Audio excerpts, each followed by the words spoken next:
नमस्कार भाइयों बहनों, मैं हूं भंडारे और स्वागत करता हूं आप सभी का नेक्स्ट टॉपर के ये शानदार, जानदार और वजनदार प्लेटफॉर्म पे, जहां पर हम जीरो को हीरो बनाने की और हीरो को सुपर हीरो तक पहुंचाने के प्रयास में जुड़े हुए हैं, क्योंकि हम नेक्स्ट टॉपर है, हम देश का भविष्य बनाते हैं।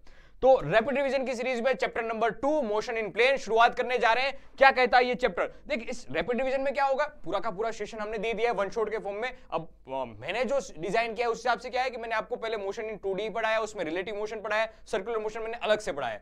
लेकिन जो एनसीईआरटी में दे रखा है उसमें क्या है सर, मोशन इन 2D में प्रोजेक्टाइल मोशन भी है, रिलेटिव मोशन भी है। रिलेटिव मोशन का पार्ट थोड़ा सा ही है, हल्का फुल्का पार्ट है, और सर्कुलर मोशन उसमें भी एक यूनिफॉर्म सर्कुलर मोशन ही है। मैंने वन शॉट में बहुत सारी बातें कवर की है, इससे एक्स्ट्रा वाली बात कम्प्यूटर एग्जामिनेशन वाली भी कवर की है। लेकिन इस रैपिड रिवीजन के सेशन में अपन जो इंपॉर्टेंट वाली बातें होगी कि भाई 10 से 15 मिनट में जितना कवर कर सकते हैं, जो इंपॉर्टेंट वाला पार्ट है वो कवर करने की कोशिश करेंगे। ठीक है सर, शुरुआत करते हैं पहले तो मोशन इन 2D। तो वेक्टर्स की बात आती है, वहां पर भी वेक्टर्स मैंने पढ़ाया वन शॉट में। तो शुरुआत होती है वेक्टर्स से। तो वेक्टर्स में काम की बातें पहले मेजरली ये होती है, अगर सिर्फ मोशन इन प्लेन की तुम्हें चर्चा करनी है तो, कि भाई तुम्हें कंपोनेंट तोड़ना आना चाहिए, कंपोनेंट लेना आना चाहिए। कि अगर कोई भी कंपोनेंट, कोई भी वेक्टर दे रखा है, कोई भी वेक्टर दे रखा है और उसके थीटा एंगल दे रखा है, तो उसके दो कंपोनेंट लिए जा सकते हैं परपेंडिकुलर। ऐसा जरूरी नहीं कि एक्स और वाई में हो, लेकिन मेजरली हम एक्स और वाई में डील करते हैं। ठीक है सर, तो सर एक्स वाला कंपोनेंट, एक्स वाला नहीं बोलना चाहिए, थीटा के पास वाला। अब से हैबिट सुधारना, एक्स वाला नहीं बोलना है, अपन को बोलना है सर थीटा के पास वाला, ए कोस थीटा, ए वेक्टर है यहां पर, ए कोस थीटा,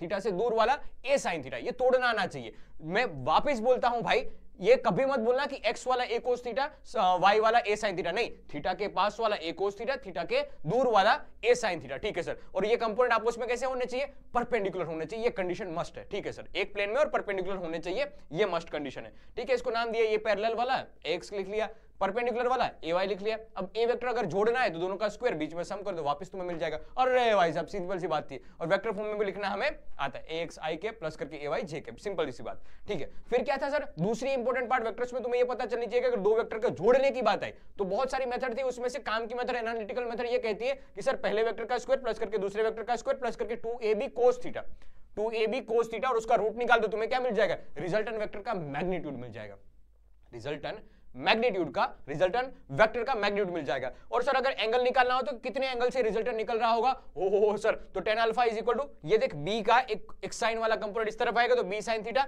अपॉन करके a plus b cos theta. ठीक है, ये फॉर्मूला याद रहना चाहिए, ऐसी सेम टू सेम फॉर्मूला बनता था a माइनस b वेक्टर का। यहां पर r क्या है? r है रिजल्टेंट, r है resultant, r vector is equal to a vector plus b vector. ऐसे सेम कहानी a vector minus b vector की भी होती थी, जहां पर माइनस साइन आता था। अरे हाँ, ठीक है, तो अगर जोड़ना आता है तो तोड़ना तो आ ही जाएगा। फिर कहानी शुरू होती है, वेक्टर समझने के बाद इसका नया अध्याय शुरू होता है, मोशन इन 2D। अब 2D को समझने के लिए पहले ये बात याद रख कि ये कोई नई बात नहीं है, ये सिर्फ और सिर्फ 1D वाले मोशन है जो साइमल्टेनियसली हो रहे हैं और एक दूसरे से इंडिपेंडेंट है। एक दूसरे से क्या है? इंडिपेंडेंट है। तो डायरेक्ट मोशन इन प्लेन को डील करने के बजाय हमें क्या करना चाहिए? उसको दो पार्ट में तोड़ देना चाहिए, कि एक x वाला मोशन या y वाला मोशन और दूसरा x या y, मतलब एक को x मोशन में ले लिया, x 1D और y में 1D। ये 1D वाले मोशन साइमल्टेनियसली और इंडिविजुअल हो रहे हैं, और हाँ इंडिविजुअल हो रहे हैं, तो उसमें डील करना सीख। पोजीशन का फॉर्मूला लगाना है, फिर वेलोसिटी का फॉर्मूला लगाना है, या एक्सेलरेशन का फॉर्मूला लगाना है। ये देख,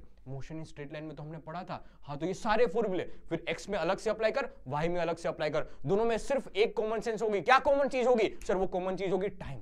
टाइम दोनों के लिए सेम रहेगा, ऐसा नहीं होगा x के लिए अलग टाइम, y के लिए अलग टाइम, नहीं, टाइम कॉमन रहेगा, साइमल्टेनियसली हो रही है ना। हाँ, तो दोनों के लिए टाइम सेम रहेगा। ठीक है सर, यहां से ढेर सारे क्वेश्चन बन सकते हैं, लेकिन शर्त यह है कि तुम्हें मोशन इन स्ट्रेट लाइन समझ में आना चाहिए। किस टाइप से, कैसे टाइप के फॉर्म यूज किए जा सकते हैं, कैसे इक्वेशन ऑफ मोशन यूज की जा सकती है, वो तुम्हारे दिमाग में सेट होना चाहिए। ठीक है सर, यहां से कहानी आगे बढ़ती है। फिर मोशन इन प्लेन में हम पढ़ते हैं प्रोजेक्टाइल मोशन। प्रोजेक्टाइल मोशन मतलब वो एग्जांपल मैंने आपको दिया था कि भाई कोई ऐसे भाला फेंकने वाली बात आ रही है सर, तो ये भाला फेंका तो ground to ground projectile case बन जाएगा। ठीक है सर, जितनी वेलोसिटी से फेंकोगे तुम उतनी वेलोसिटी से गिरता है, ये सिमेट्रिक है ग्राउंड टू ग्राउंड प्रोजेक्टाइल का। ठीक है सर, जो एंगल यहां पर लॉन्च वाला बनता है उसका नेगेटिव वाला एंगल यहां पर वापस जब लैंड करेगा उसी लेवल पे तब बनता है। ठीक है सर, जो ऊपर चढ़ने में टाइम लगता है, टाइम ऑफ एसेंट, नीचे आने में भी उतना ही टाइम लगता है, टाइम ऑफ डिसेंट। और हाँ, इन दोनों का sum, time of ascent, time of descent, इसको बोलते हैं time of flight. Time of flight का फॉर्मूला बनता था 2u sin theta by g। u क्या है? Initial speed. अरे भाई साहब, ठीक है, इसको भी तुम x और y में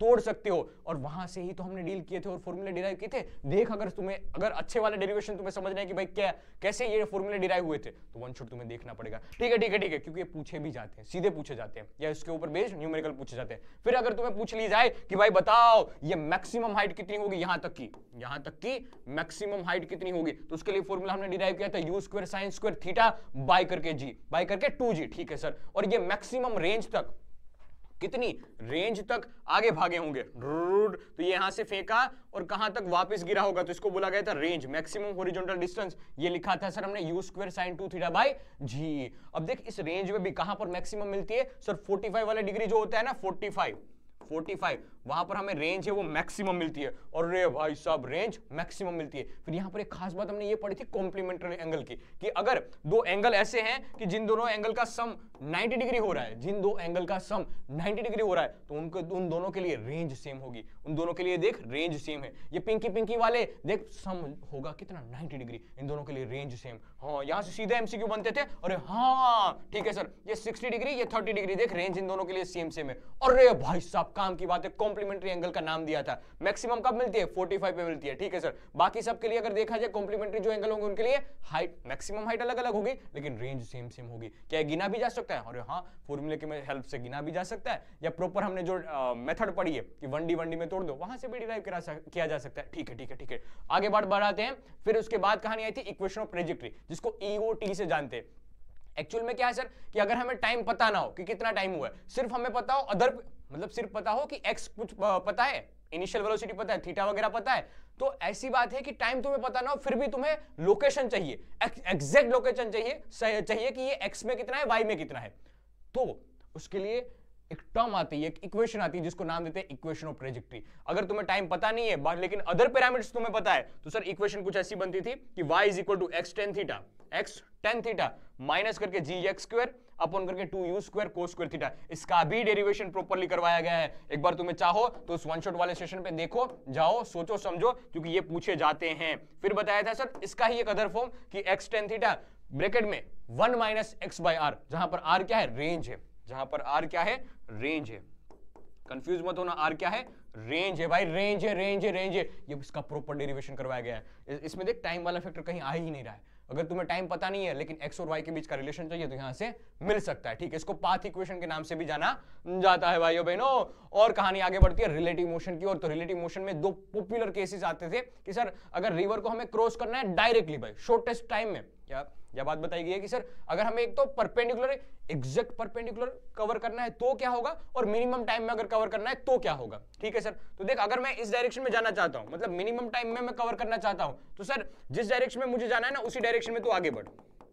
ठीक है सर, लेकिन पानी के बहाव की वजह से मैं कुछ इस डायरेक्शन में चला जाऊंगा, तो देख मैं चला जाना चाहता हूं, मैं इस डायरेक्शन में जाना चाहता हूं, लेकिन चला किस डायरेक्शन में जाता हूं, क्योंकि पानी का बहाव इस डायरेक्शन में। हाँ सर, तो मैं चला इस डायरेक्शन में जाता हूं। अरे हाँ, तो अगर कोई बंदा ग्राउंड से देख रहा होगा तो उसको मेरा मोशन ये वाला दिखाई देगा। ओहो सर, हो हाँ ठीक है बढ़िया बात। और अगर कोई बंदा यहीं से देख रहा होगा, रिवर में बैठ के देख रहा होगा, या बोट भी रिवर के साथ साथ ही भाग रही है, तो अगर चीटा बन के यहाँ पर बैठ के देख रहा होगा तो उसको पता चलेगा कि सर ये वाला मोशन मेरा है। ठीक है सर, तो ये velocity of a man with respect to river, ये velocity of a man with respect to ground. ठीक है sir, velocity of a man with respect to river, ये बातें समझ में आनी चाहिए। और ये वेलोसिटी कौन सी है सर, वेलोसिटी ऑफ रिवर है विद रिस्पेक्ट टू ग्राउंड। और रे भाई साहब, तो यहां से हमें पता चलता है कि अगर ये डिस्टेंस कवर करना है, ठीक है सर, तो डिस्टेंस d/v आ जाएगा, जहां पर v क्या है, velocity of man with respect to river. ये velocity of man with respect to river है। ठीक है, ये VMR वाली वेलोसिटी है, ये दिमाग में बात चमकनी चाहिए। फिर तो छोटी सी बात है ये कि डेल्टा x कितना हुआ होगा,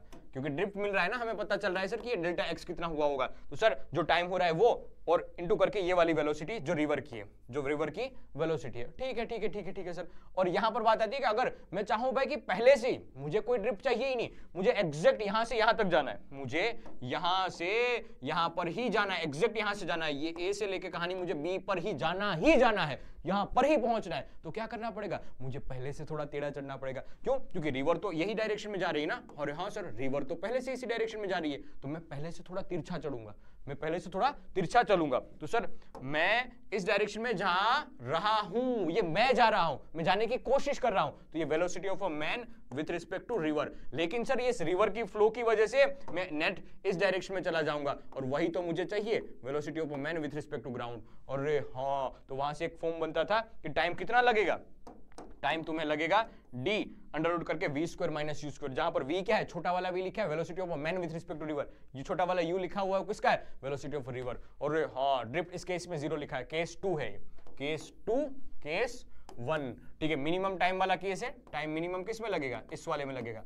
और ये डेल्टा x ड्रिफ्ट 0 वाला केस है, ड्रिफ्ट 0 वाला केस है। इसका प्रॉपर डेरिवेशन तुम्हें चाहिए तो वो भी मैंने करवा रखा है, तुम देख सकते हो उसको रिलेटिव मोशन में, ठीक है भाइयों बहनों। आगे बात और बढ़ाई गई है यूनिफॉर्म सर्कुलर मोशन की ओर। क्या कहता है यूनिफॉर्म सर्कुलर मोशन, कि भाई घुमा रहे, लेकिन इसमें खास बात यह है सर कि यहां पर जो टेंजेंशियल स्पीड है, टेंजेंशियल स्पीड क्या होती है सर, कि किसी भी डायरेक्शन से इसको छोड़ो, एग्जैक्ट टेंजेंट पे भागेगा, एग्जैक्ट टेंजेंट पे भागेगा, एग्जैक्ट उस डायरेक्शन से, उस लूप से टेंजेंट की डायरेक्शन में भागेगा, एग्जैक्ट टेंजेंट की डायरेक्शन में भागेगा, एग्जैक्ट टेंजेंट की डायरेक्शन में भागेगा। तो बताई गई कि टेंजेंशियल स्पीड इसमें कांस्टेंट होती है, जिसको बोला जाएगा यूनिफॉर्म सर्कुलर मोशन, ठीक है सर। और एंगुलर स्पीड भी, क्योंकि सर एंगुलर स्पीड क्या होती है, जिस ओमेगा से तुम रूट ओमेगा पर रेट, ओमेगा पर टाइम, तुम जिस ओमेगा से घुमा रहे हो वो ओमेगा भी कैसी रह रही होगी, कांस्टेंट रह रही होगी। अरे हाँ ठीक है, क्या इसमें कोई एक्सेलरेशन होगा, क्योंकि देख यूनिफॉर्म सर्कुलर मोशन हुआ तो सर घूम रही है, स्पीड तो कांस्टेंट है सर, स्पीड तो कांस्टेंट है, तो स्पीड कांस्टेंट है तो एक्सेलरेशन 0 होना चाहिए ना। लेकिन सर जी स्पीड कांस्टेंट है, स्पीड में तो मैग्नीट्यूड रहता है, उसकी कंटिन्यूअसली डायरेक्शन तो चेंज हो रही ना, यहां पर है तो टेंजेंशियल ऐसे, यहां पर है तो टेंजेंशियल ऐसे, तो डायरेक्शन चेंज हो रही है सर उसकी कंटिन्यूअस। ये डायरेक्शन कौन चेंज कर रहा होगा, ये डायरेक्शन चेंज कर रहा होगा एक एक्सेलरेशन, जिस एक्सेलरेशन को बोला जाता है सेंट्रीपिटल एक्सेलरेशन, जिस एक्सेलरेशन को बोला जाता है सेंट्रीपिटल एक्सेलरेशन। और हाँ सेंट्रीपिटल एक्सेलरेशन का फॉर्मूला होता है v square by r, r क्या है, रेडियस, और हाँ v क्या है, ये वेलोसिटी टेंजेंशियल जा रही हो। काम की बात भाई, काम की बात है, ये काम की बात है, टक टक टक टक टक टक टक टक टक टक टक टक, ये रेडियस हो गई। अरे हाँ ये किसका फॉर्मूला आ गया सर, ये आ गया सेंट्रीपिटल एक्सेलरेशन का फॉर्मूला। भाई साहब काम की बात है। फिर उसके आगे बढ़ते हैं और हम लीनियर पैरामीटर्स और एंगुलर पैरामीटर्स के बीच में समानताएं देखते हैं, एनालॉजी देखते हैं। तो कहीं ना कहीं तुम पोजीशन की बात पढ़ते हो, वो एंगल की बात यहां पर समझाई जाती है। कहीं ना कहीं तुमने पढ़ी है वेलोसिटी, ठीक है, यहां कहीं ना कहीं तुमने पढ़ी है angular velocity d theta by dt। देखिए इसलिए तो मैंने बोला था कि rate of change of theta with respect to time. Oh sir ठीक है, यहां पर लिखते थे तुम एक्सेलरेशन इज इक्वल टू क्या, dv बाई dt या d square x by dt square, यहां पर देख d omega square by d omega by dt d square theta by dt square. और हाँ इस पे यहां पर एक और फॉर्मूला भी लिखते थे sir v dv by dx।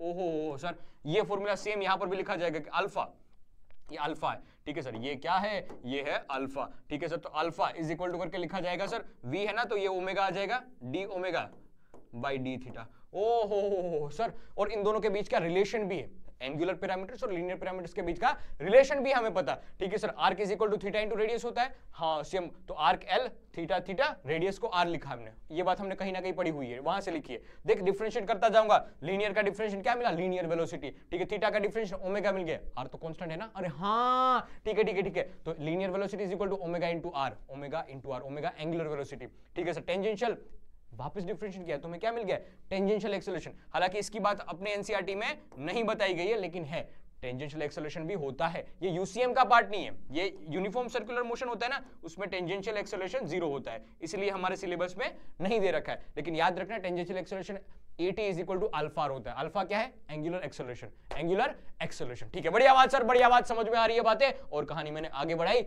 और लीनियर जैसे अगर आ जाए, अगर अल्फा की बात आ जाए, मेजर टाइम में हमारे लिए अल्फा की बात कभी नहीं आएगी, लेकिन फिर भी अगर तुम थोड़ा बहुत भी कंप्यूटर एग्जामिनेशन की प्रिपरेशन कर रहे हो और थोड़ा रिवीजन के पॉइंट ऑफ व्यू से देख रहे हो इसको, तो कहीं कोई अच्छा क्वेश्चन बन जाए कि अल्फा के बारे में तुम्हें इंफॉर्मेशन दे दे कि भाई अल्फा दे रखा है, अल्फा कांस्टेंट दे रखा है, वो भी कैसा, अल्फा कांस्टेंट दे रखा है। ओहो सर अल्फा कांस्टेंट दे रखा है, जैसे एक्सेलरेशन कांस्टेंट देते हैं तो हम इक्वेशन ऑफ मोशन ये यूज करते थे, वैसे अगर अल्फा कांस्टेंट दे रखा है कुछ तो तुम इन सारी इक्वेशन का यूज कर सकते हो। एक तरह से इक्वेशन ऑफ मोशन जैसा ही है, जहां तुमने देखा था u वहां है ओमेगा नोट, जहां तुमने v देखा था वहां है ओमेगा, जहां तुमने s देखा होगा वहां हो जाएगा डेल्टा थीटा। ओहो सर टाइम का तो टाइम ही रहेगा, एक्सेलरेशन की जगह क्या आ जाएगा, एक्सेलरेशन की जगह अल्फा आ जाएगा। और बढ़िया बात, तो देख पूरी की पूरी पूरी इक्वेशन ऑफ मोशन बन गई। ठीक है ठीक है ठीक है ठीक है, तो ये सर्कुलर मोशन का पार्ट आ गया। हमारे सिलेबस में तो सिर्फ यूनिफॉर्म सर्कुलर मोशन था, लेकिन मैंने आपको सर्कुलर मोशन वाली बात भी रिवाइज करवा दी। इसका मतलब ये नहीं है कि तुम्हें सब समझ में आ गया, नहीं नहीं नहीं नहीं नहीं नहीं, ये तो सिर्फ और सिर्फ रिवीजन है।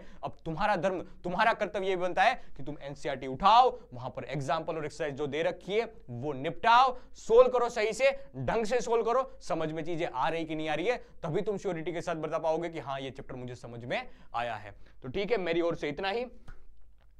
आभार, धन्यवाद, और रख विश्वास, तेरे पास है नेक्स्ट टॉपर का साथ।